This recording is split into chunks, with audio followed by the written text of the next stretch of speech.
Hi, this is James French, This is Ted Dimon here. and this is the Awareness Connection. This is a podcast in which we discuss the human being and our potential to become conscious in thought and action. Today we're going to talk about more about. We're really going to continue something that we were talking about last episode, where we were discussing the stages of awareness. We were going to talk more specifically about what stages of awareness we as human beings are capable of, what we're born with, and maybe offer, or maybe also talk about some practical applications about what exactly it means to cultivate higher stages of awareness. So yeah, what do you think, Ted? Yeah. I think one reason this is a useful topic to talk about is because we sometimes think of, uh, in term, when we speak about awareness, we think of becoming, I don't know, practicing mindfulness, and that becomes sort of a monolithic practice. We're not entirely clear why we do it, and we're not entirely clear how we do it. So many people practice mindfulness meditation, which means you just pay attention in a sort of non-judgmental way to passing thoughts and feelings. But one of the questions that has to be clarified is, what does it mean to pay attention? Why do we pay attention? And how do we pay attention? So I think we should talk about that a little bit. Yeah. Okay. Yeah, Okay. and that's a more kind of a practical issue, which I think we promised to speak a little bit about. Right. Yeah. Yeah, and it's fitting with within the context of a model of stages of human awareness. Like, you can imagine, and I think that we'll discuss this about different sorts of attention, or perhaps different levels of attention. Yeah, it's going to be fun to talk about. Yeah. Where would you like to start? Well, how about with basic attention that we are familiar with, which is selective attention? We're all, as humans, we're capable of attending voluntarily to something that we are interested in. I think that's a good starting point because Okay. that's what we normally think of when we think of attention. Yeah. Yeah. Okay. Okay. Okay. Yeah, that makes sense. The regular normal ability to God, like watch television, to pick up a pencil and write continuously. These are examples of it, I'd think. Yeah. Yeah, and that's attention, and it's very sophisticated. But usually, when we attend at that level, we're pulled along by what we're attending to, so Okay.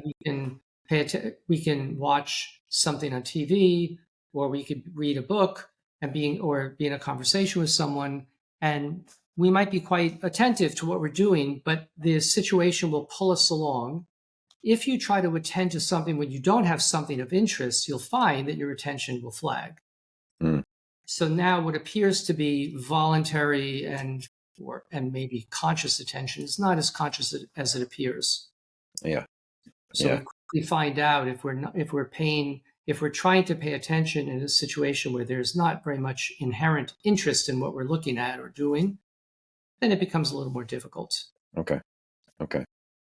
And I think that's a good starting point there, Yeah. because then we could look at what does it mean to pay attention in a more sustained way when we don't have something of much inherent interest to think about or look at, and we could talk about how to do that. Okay. Okay. Yeah. And now that you mention it, it's almost like worth talking about how strange it is that our attention could flag. You know, um, I'm noticing that there's a car pulling out of the driveway over there, the car is going to be gone pretty soon, but let's just say it parked there for a little while, and I just wanted to see what it looked like. Um, but I'd lose interest rather quickly if if there weren't something going on out there, someone that I knew walking around doing something interesting. Um, I'd either get pulled along by something else, or I'd get bored, or something would come up in my mind, and Mm. then I just sort of forget, Yeah. you know. And this kind of seems to be our normal everyday experience, Yeah. you Yeah. know. Not only is it a normal everyday experience, but uh, there are a lot of people out there who are counting on our attention being fragmented like that Oh yeah, because they want to pull it in various directions. So yeah, bright they, lights, loud flashing signs, and yeah, yeah, yeah.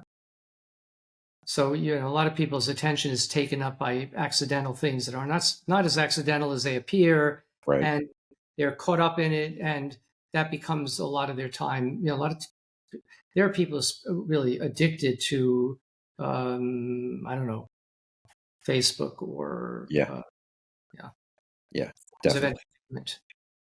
yeah. And it's like, so those systems are designed to take advantage of our normal human attention, which tends to be drawn in by stimulus, Yeah, drawn in by sound, and we tend to forget what we've chosen to pay attention to, if anything at all. So they're really designed to take advantage of something that's a normal baseline. yeah, yeah. So a good practical. We could talk about just the very practical process of learning to pay attention in a more deliberate way to something you choose. Okay. So a real simple example of that is you mentioned looking out the window at a car. Hmm. If you go to the window and you decide that you want to look out the window and see what's going on, and you embrace that as something that you actually, want to be doing, and choose elements of interest like seeing what movement is happening on the street. Are there people? Are there leaves moving on the trees? And just begin to Hmm. look at that as um, as a quality that interests you. Now you're paying attention, what you might describe as a more mindful way, but you're not just paying attention mindfully in a way that you might very quickly forget about, but you're doing it as a result of a decision you've made. So now you're doing it consciously and embracing it consciously, which I call that Hmm. conscious attention. Okay.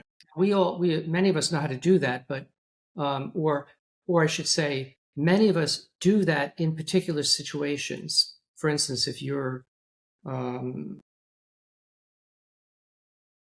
I don't know, if you're, listening to music, we know how to listen to certain aspects that interest us, or a singer, Yeah. we like your voice, or maybe we're studying a particular skill and a teacher draws our attention to elements of what we're doing.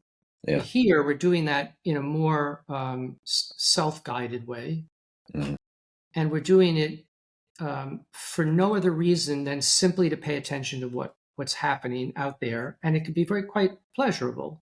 Hmm. And we can become quite practiced at it so that we can actually choose what we pay attention to rather than allowing the situation to dictate where our attention goes. And just to be clear for viewers, you called this before. You said conscious intention, Yeah. correct? Yes. Okay, which is like, yeah, this is an Yeah. interesting part of this whole discussion because uh, there are building blocks of attention. Mm. Something that we talk about. Conscious intention. What you're saying is this is a choice that you make. It's self-directed, Mm. and it's about choosing again consciously what you intend to do. In this case, it's to pay attention. To give your attention to something over a period of time. Yeah. It's like Yeah. a And it's not, plan. yeah. And it's not the same as meditate. It is, you could describe this as meditation. I mean, if you're sitting on a bench in the park, and you just decide you're just going to watch people going by. You could Hmm. call that meditation. I mean, meditative practices are often like that or Hmm. involve something like that. But it's not what I'm speaking about here, isn't necessarily meditative in the normal sense, because you might decide that what you want to pay attention to is the contact of your feet on the floor, and or perhaps you're standing and you want to pay attention to, I don't know, pay attention to movement of parts of the body at joints, like turning your head or something. Now it's not quite meditation. It's more like almost like an exercise where you're choosing something that you could deliberately try out in a mindful way.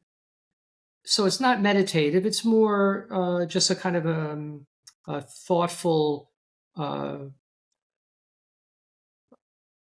activity to think about. Okay. Does it And does it have to be self-directed?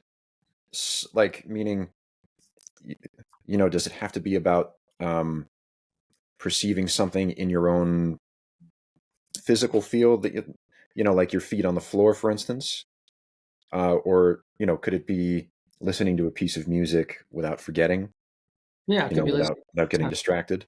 yeah, could be Okay, that. so yes, yeah, it's really like a conscious plan. Like you've set yourself to do, you've guided yourself, you've made a choice, you've made a decision, and that you're going to carry something out.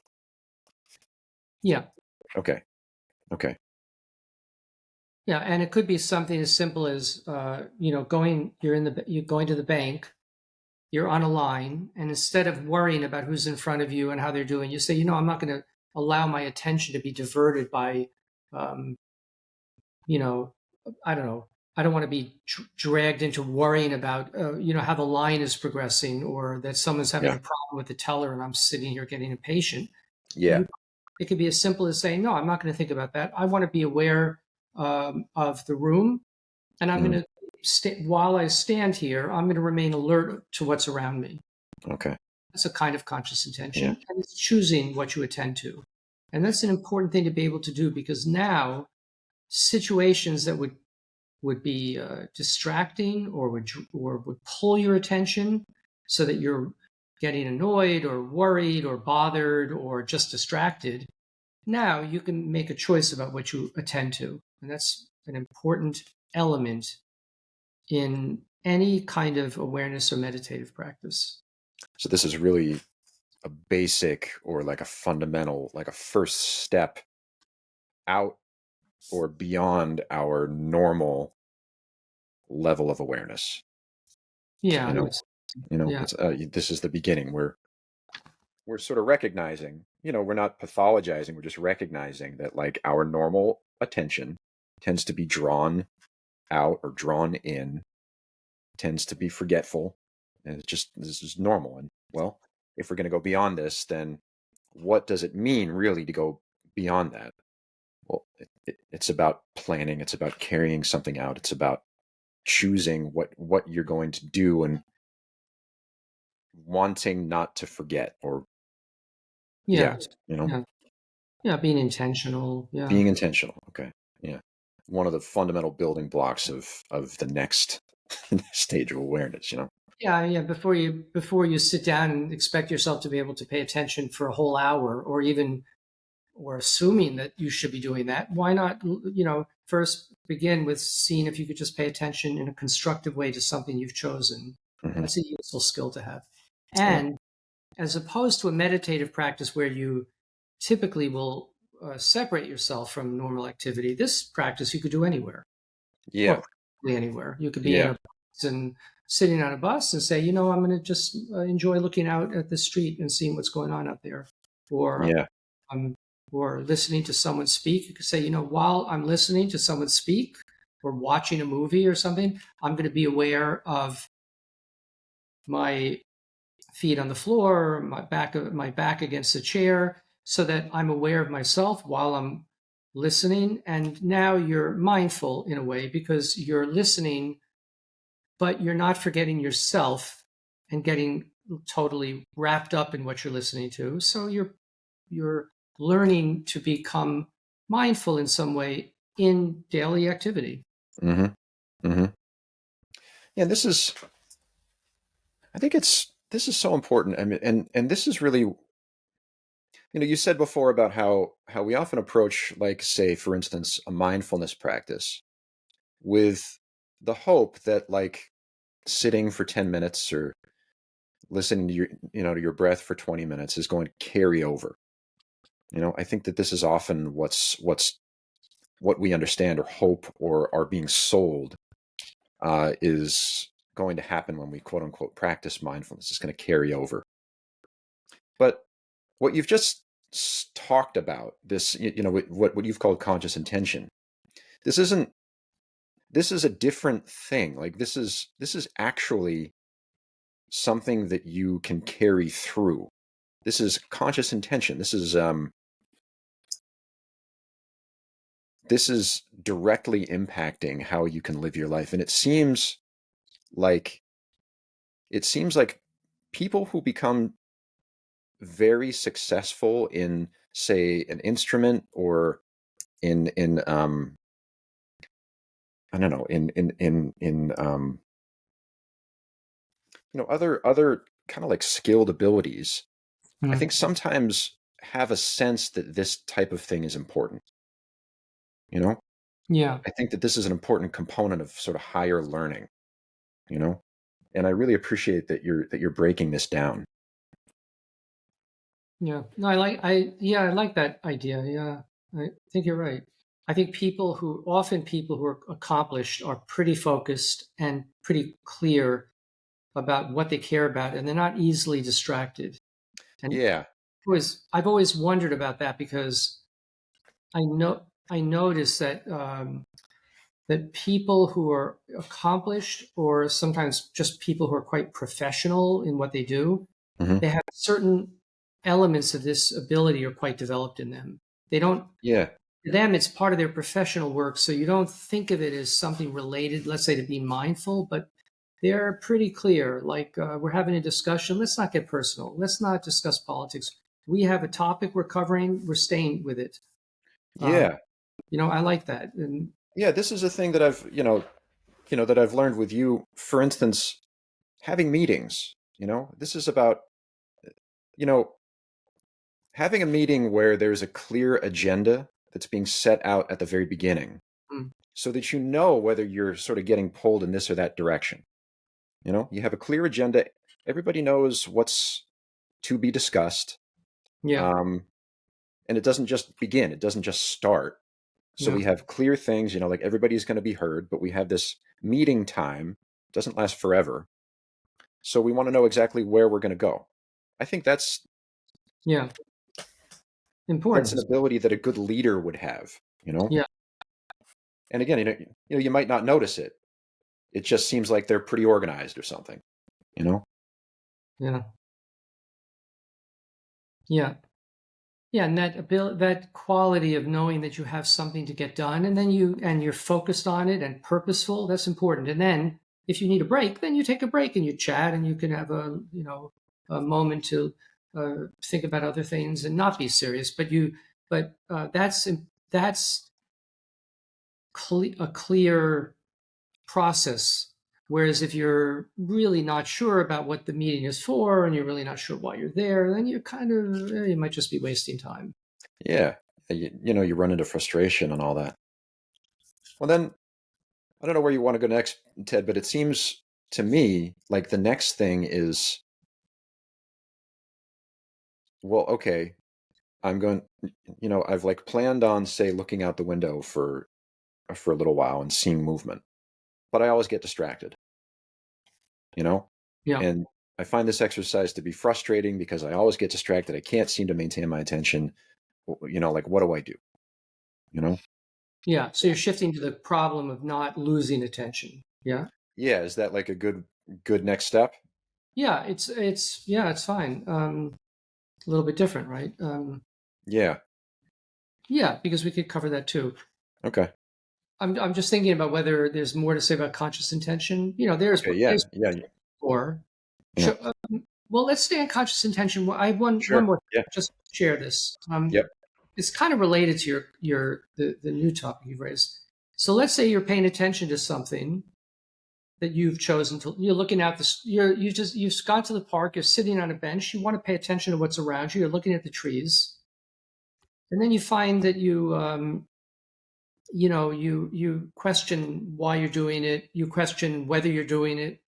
Well, one element again that isn't typically spoken of when we think about meditation, that I think goes along with the decision to do something, is the ability to speak nicely to yourself about what you're doing.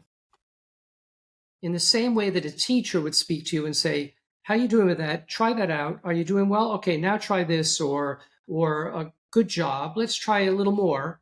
In the same way that a teacher would encourage you, you have to speak to yourself that way.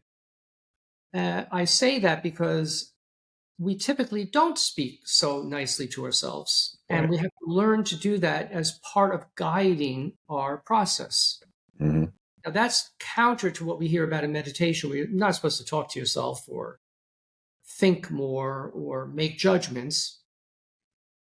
But before we get to the point of being able to not think about things and not be involved in thinking, we have to become kind of give ourselves some guidance.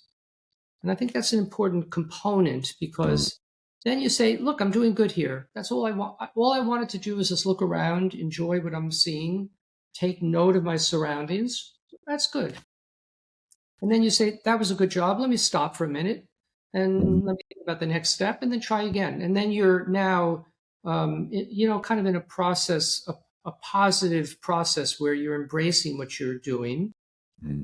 and being honest about embrace. Maybe you find it boring and you say, this is a little boring. It's okay. Let me think about that. But Yeah. I think that's part of it as well. Part All of right. learning Yeah. to take it easy with yourself. Yeah. Yeah. So you give yourself victories. You keep your morale high. You know. Yeah. Or just, yeah, and be positive, have a positive attitude. Positive. Yeah. Yeah. Yeah. And it also, it's also like I could see how that also maintains your clarity of purpose. You know, I've done what I set out to do. Yeah. I've actually done what I set out to do. I've looked out the window and I've chosen this. It might not last a long time, but oh, okay. I'm clear about I I was clear about what I set out to do. I did it. Okay, good. Let's take a break. Yeah. Yeah. Okay. Now your other question about being distracted. A little bit different, but not totally different because if you find that when you're paying attention to something, you let's say a couple of minutes later you realize that you've been lost in thought Mm, and it was worrying you just took over and you think, wow, I was trying to pay attention and I wasn't.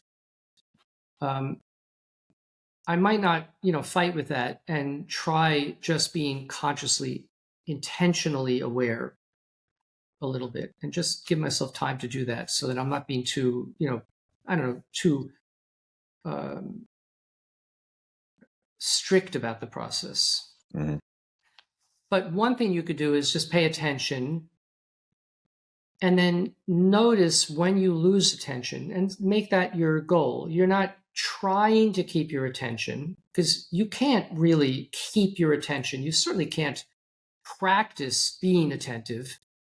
That being attentive to something happens in the moment. So trying to be attentive is going to kind of interfere with that. mm, It's there's a spontaneity about attention. I mean, being consciously aware of something or mindfully aware. There's a spontaneity that can't be forced. So you're just noticing, and that's fine. And then your job now is not to try to keep it or hold on to it or force it, but simply to notice when it goes away. And if it does, bring your attention back. all right. And that's all you Okay. do. Yeah. That's the beginning step. Okay. You might find that it goes away, and you have to bring it back over and over Okay. because that's what it's doing. You're distracted or you're upset or something. And that's the Okay. first step to becoming more steady in your focus. Yeah. Okay. So the first step is you've, well, the first step in becoming steady is, after you've set out with your plan, with your conscious intention, like after you've embarked, um, Well, we it's don't even need to think of conscious intention in a way. Right now, we could just say, "I'm just going to look at something and just play around with just gonna look at. Okay. Yeah, Yeah. yeah, yeah. Okay. But go Okay. ahead. Okay. So the you're not instead of um, maintaining your attention, which I guess is like an incorrect application of effort, because like you said, like, I mean, attention is a spontaneous thing. It's a it's it's like a perceptual thing. It's a body level thing, probably. It's sort of in the moment thing. It's sort of Yeah, in. it's like an yeah. Um, it is to notice when you have become distracted, and Yeah, I just feel like notice. there's a lot in there. Yeah, You know, yeah. there's a lot in there, and I mean, I would like to dwell on this for a little bit because I know for myself, this was a big, I don't know, this was a big problem when I was learning this material, or before I encountered your views on this, and also hearing a lot of students express the same frustration. Mm, Simply that, oh my God, I got distracted, and I've heard people also almost like object. So wait, are you saying that distraction is a good thing? Like, so I'm supposed to get distracted and then notice it? Almost like that, it like doesn't make sense to mm. some people. Um, and I don't know, it seems almost like a subtle point, which is, I don't know, maybe why it's worth dwelling on this, for like a little bit. Yeah. Well, if you think of what do people when people practice being mindful, Hmm.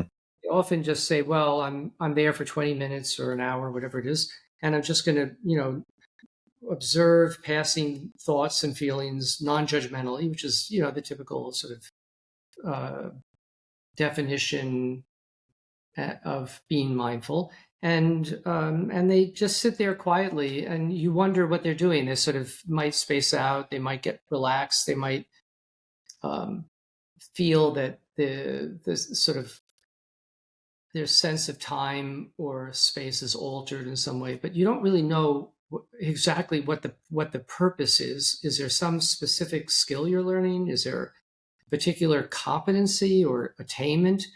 And I would say that there is. If you really want to practice being mindful, you have to think about what your purpose is. Hmm. And it's not clear enough just to say, well, I'll just be here for 30 minutes and sort of hope for the best. Yeah. And I also in the other extreme, if you say, well, I'm really going to be determined to keep my focus the whole time and I'm going to keep my attention, I don't know what that means. That's just trying to just keep your attention completely fixated on something usually means that you'll end up in a pretty trance-like kind of state. Yeah. Yeah. There's something much more immediate and simple that could be looked at, which is, Yeah.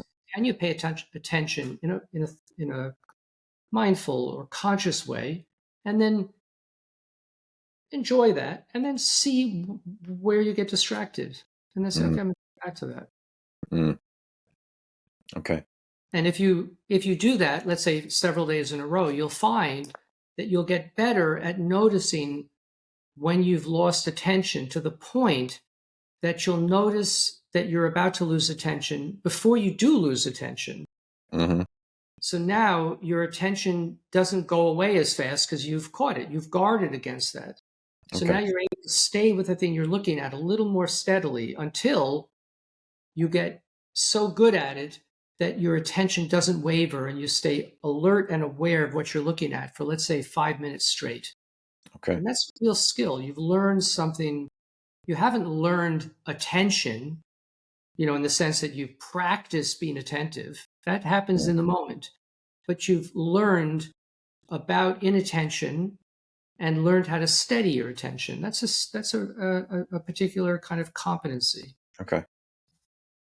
Well, and so what you're, you know, the you, you know the competency then is in part it's about like a what's the word I'm looking for? Like a reminder to your future self, um, like a proscriptive memory, or a it's like the same thing you do when you tie a knot around your finger. Yeah, it's kind of like, Just yeah, like, what's this knot? Oh yeah, I was supposed to do whatever. And so when you're the process of noticing that you're distracted means that you're distracted and you might be lost. You might be in a trance-like state. You might be just lost in thought. And then all of a sudden you're like, wait a minute. I was supposed to be doing something. Oh yeah, that's right. I got mm, lost in thought. So it's almost like this reminder that your past self has given you, you know, like, snap out of it, something like this, it's like like wake up out of the dream. You have to notice that you are distracted, you know? So that's its own, like that's its own skill. That's its own thing. And then you're saying that goes even further where you begin to recognize, I don't know, the fork in the road or something, you know, you begin to recognize, oh, this would lead me to distraction. Maybe it's I don't know, it's a thought bubble or it's yeah. a, I don't know if you notice it in the sense that you think about it and say, "Oh, that's what that is," because that's introspecting. mm, I'm not sure I describe it as some recognition of what it is, because now it's almost like that becomes like therapy. Like, oh, I know what the things are that get me oh distracted. yeah, yeah, yeah, I'm just saying that you now you could see your attention wavering, as it happens, and bring it back, so it I comes see, back yeah, more quickly okay, until you yeah, could see it wavering before you've lost it, and yeah, then it's almost like a confidence because now you're just steady and you're not going to be pulled away, yeah, and that yeah, becomes and you when that happens, you've achieved a level of conscious attention that is now clearly beyond what most people the selective attention that we spoke about at the beginning. hmm, It's clearly a higher level of attention than our normal selective attention that is constantly being pulled and fragmented. yeah, Now we're able to attend at will to something without being pulled in any way. all right, okay, and And and we've now talked about conscious intention, and we've talked about undistracted attention, conscious intention, and undistracted attention. And that's a lot. that is a lot. So in the upcoming book, I mean, I've devoted two whole sections and really a third just to that process. That's a lot. Yeah, it is a lot. Yeah. But both of those things can be learned relatively quickly. I mean, it doesn't take 5 years to learn that. It could be learned in Yeah, a matter of weeks, yeah, at least in some basic way. yeah, Um, yeah, yeah, so and yeah, and the fact that this is again so often I hear, and so often I've felt in on my own that somehow distraction is something to feel bad about. When what you're saying is like, normal voluntary attention is a distractible attention. This is sort of what we've been given by nature, and it's really, if you want to learn how to get to non-distracted attention, you're just going to have to own up to the fact or just accept the fact that distraction is going to come in almost like spontaneously, and it's nothing to feel bad about. It's just like, yeah, oh, like I just yeah. noticed that I got distracted Well, of course, instead when of, you oh do God, that. I got distracted. Yeah, no, of course it's going to happen because it's part of our normal consciousness. Now, when you say it's also not something to feel bad about, I mean, I would say that the word distracted can mean two things. It could mean kind of normal distraction, like our attention is pulled by something. It could also mean that we're in a disturbed or upset state. Okay. And a lot of people, when they talk about meditating, they talk about emotions, troubling issues that are troubling them, personal issues, upsetting events that are happening in their lives as being the main impediment. Right. I think that's a confusion. That's not the main impediment to meditation. That's an impediment to being balanced that we have to look at. You might need to talk to someone about that. Yeah.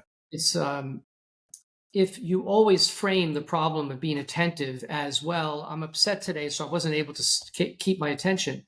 Then what you're saying is that if it weren't for the fact that I'm upset, I'd be able to keep my attention, and you wouldn't be able Yeah. to. Yeah. That's such a great point. Yeah, That's a great point.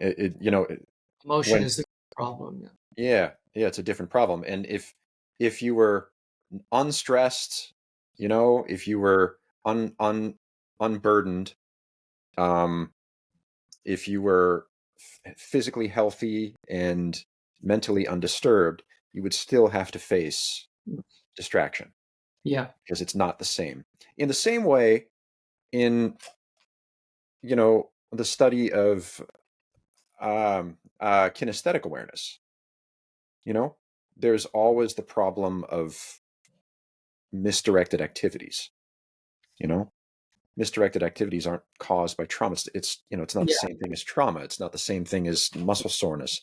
Even if you were totally fine, totally healthy and everything, you would still have to face the problem of Yeah. misdirected activities. Habitual Habit- misdirected activity. Yeah. And in a Yeah, weird way, you could say that the normal everyday distraction is deeper than the emotional issues, which on the surface can certainly emotionally are deeper, but they're not a deeper issue.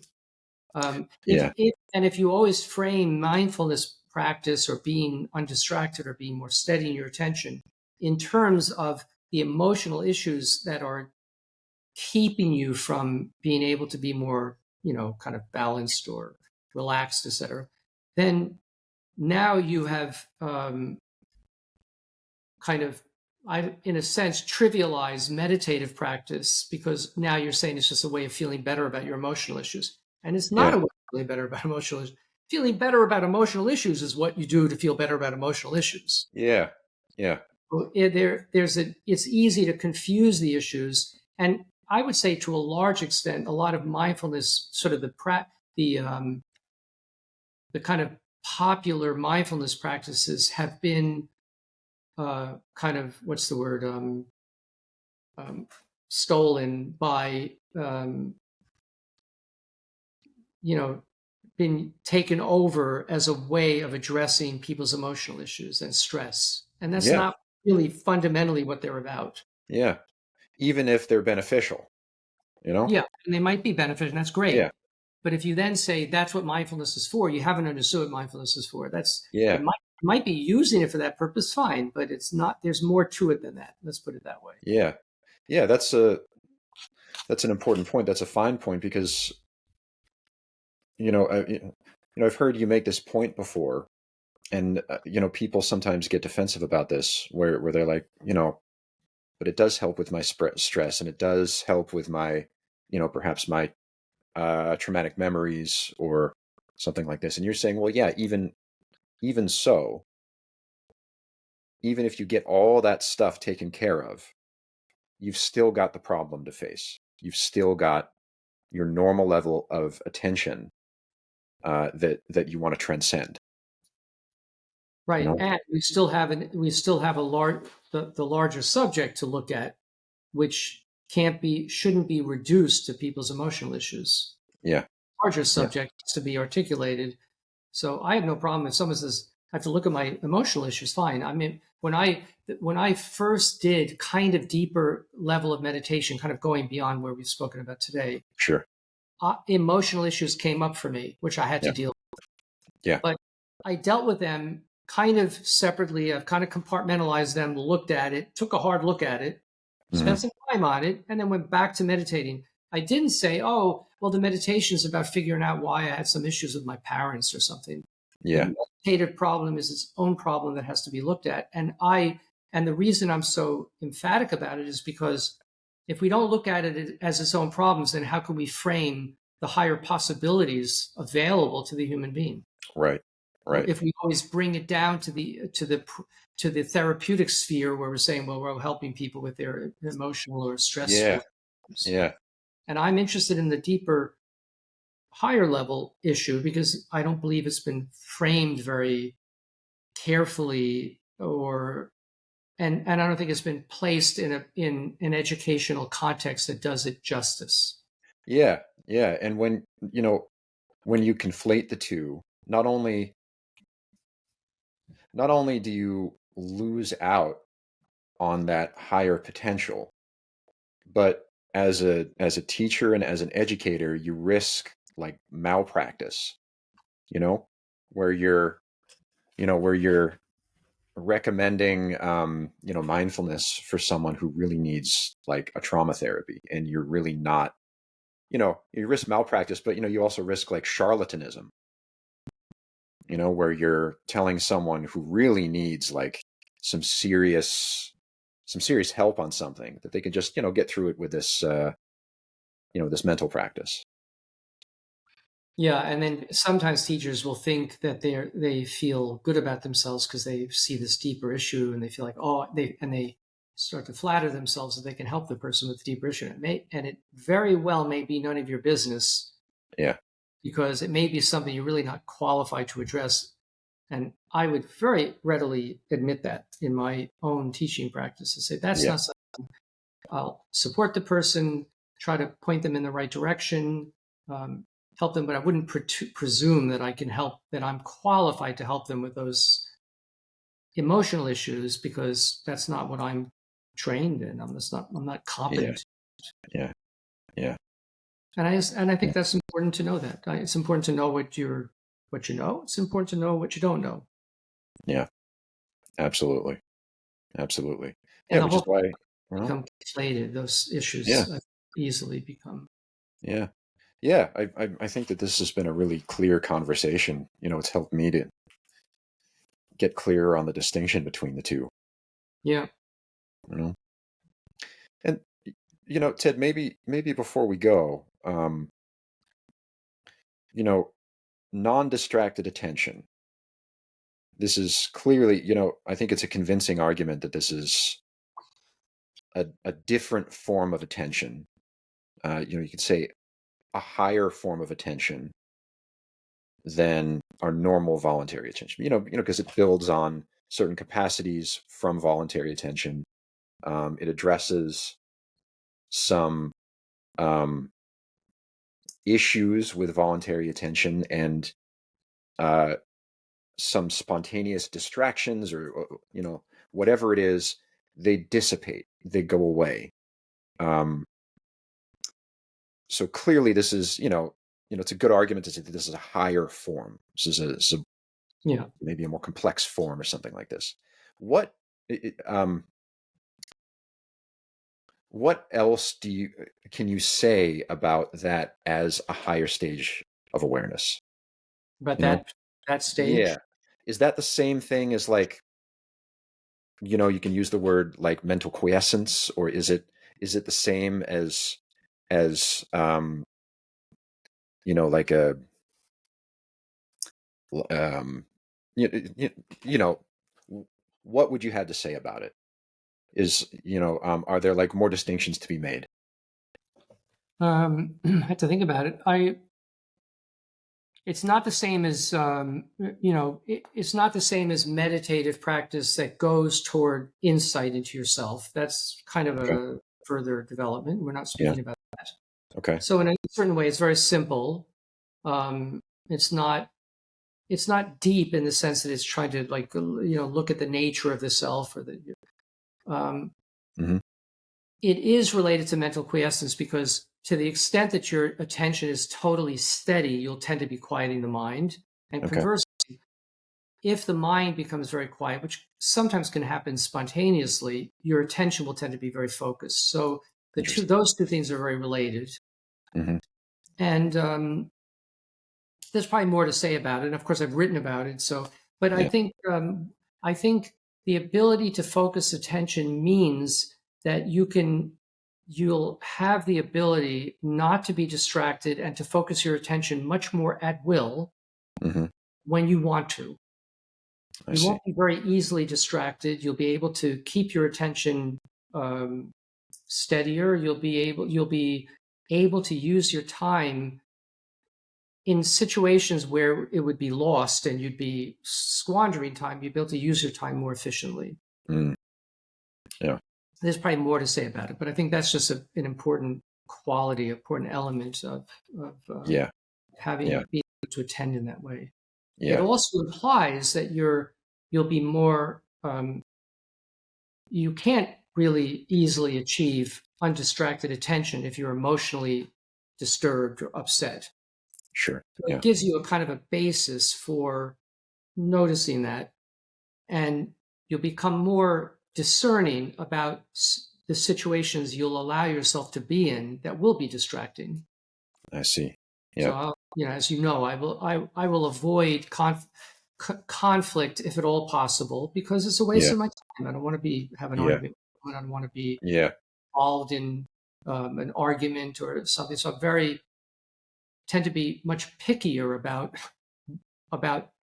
what I do and Yeah. what I use my time for. Yeah. Yeah. Yeah. It's like, similarly, if someone knows that they don't like how they behave when they've had too much to drink, Yeah, like, oh, I just won't do it. I just don't like how I act. I don't like how I feel the day after. And it's similar, but at a more refined level. yeah, It's like, oh yeah, like I right. prefer non-distracted attention to be working well. And I Yeah, know that if I get into disturbing situations, it's going to be more difficult. And, if I'm, like you said, if I'm yelling on the phone, if I yeah, allow myself to do that, then, I'm really going to have a tough time for the next couple of days.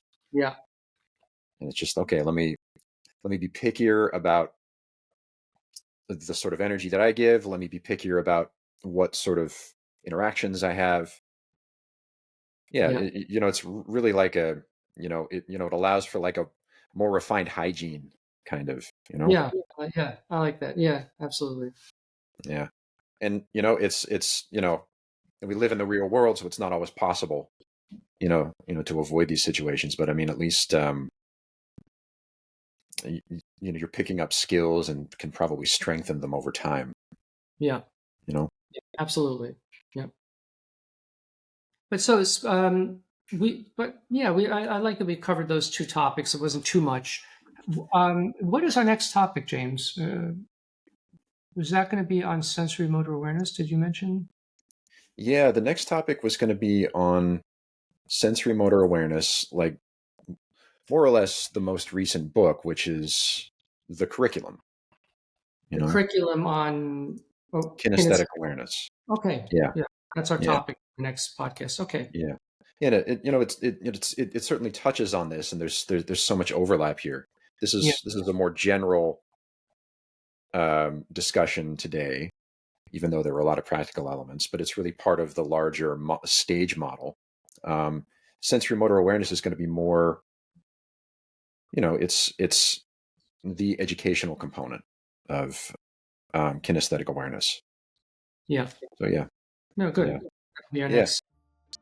yeah. I look forward to it. Thanks everybody for tuning in. Thank you. Please like and subscribe. You can find us on YouTube. Please like, and you can find the podcast on your preferred podcast platform. And please give us a rating. It really helps. So Thank until next time, thanks, Ted. Thank you. Thanks, James.